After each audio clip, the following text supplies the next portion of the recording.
So the Trump administration is now moving to ban flavored e-cigarettes. Youth should vape just as no youth should use marijuana, cigarettes, or alcohol.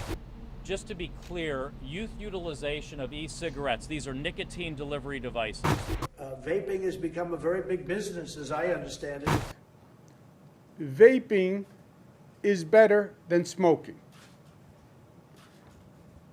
Technically, yes. But so what?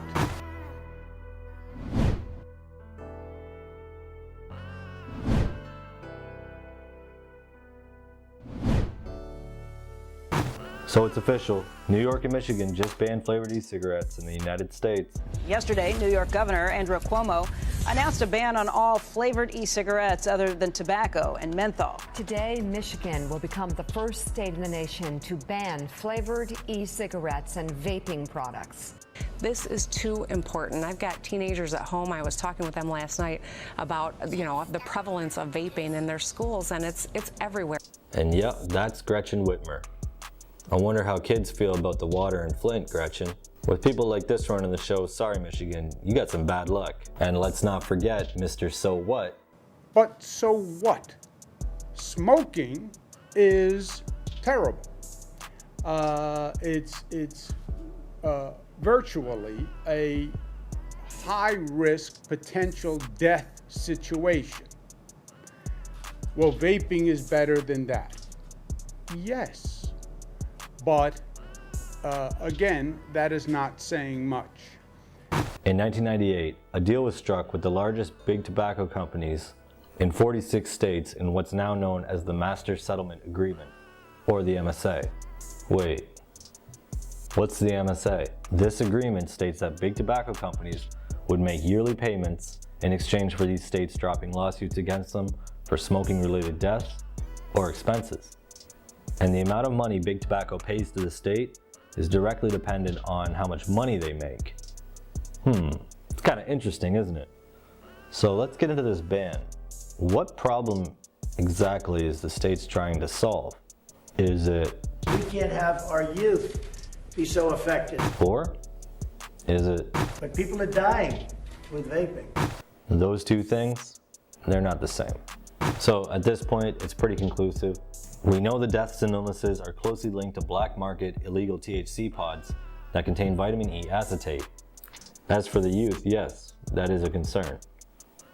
Funny enough though, the uptick in youth vaping can only be seen in North America. And growth rates in the use of teens?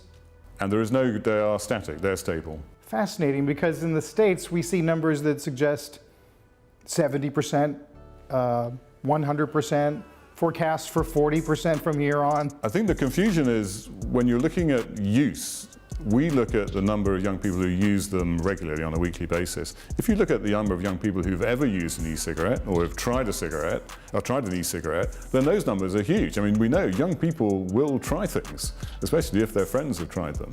But that's a very different thing from using an e-cigarette on a regular basis. So the data do need to be looked at closely before you draw conclusions. So, what are the youth vaping? They're vaping Juul. Juul? I thought that was for kids. And sorry, Juul is not a flavor. So this is Juul CEO Kevin Burns, who said recently that his company supports a full federal reset on flavor restrictions, and that his company would comply with any Food and Drug Administration guidelines on the matter. Wait, does anyone know the amount of lawsuits there are against Juul today? Kind of convenient the flavor ban would wipe out most of Juul's competition at a time when it could really use it.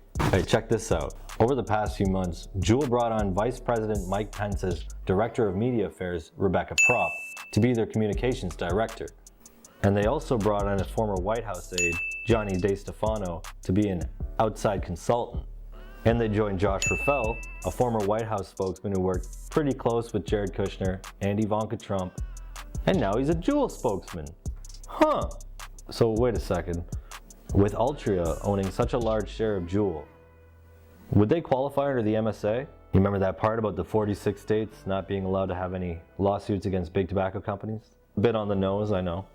If you want the youth to stop vaping, you need regulation, not prohibition. It doesn't make sense for big tobacco companies to be able to showcase their shitty products above candy and chocolate bars at your local corner store. It just doesn't. Nor should they be allowed to have giant billboards or colorful food trucks driving around our cities promoting their pod systems. Just think about it, guys. People vape to quit smoking. The habit of doing the actual act is one of the hardest to quit. That's why vaping exists. But now they're saying if you start vaping, you're gonna get into smoking. Wouldn't banning all but tobacco flavors just streamline that process? If the only flavor available is tobacco flavor, why wouldn't the teens just switch to cigarettes after? So if youth appeal is the target, then personally that just seems like a silent pipeline to get teens onto smoking. So big tobacco can just start raking in the profits again. Banning flavors does not solve the actual issue. And we will see a brand new underground market that's not just selling illegal THC pods, but also illegal homemade flavored juices. And I think we all know by now how that works out. All right, rant over. Leave a comment down below. What do you think the right move is? Let's talk about it. And also, fuck Juul.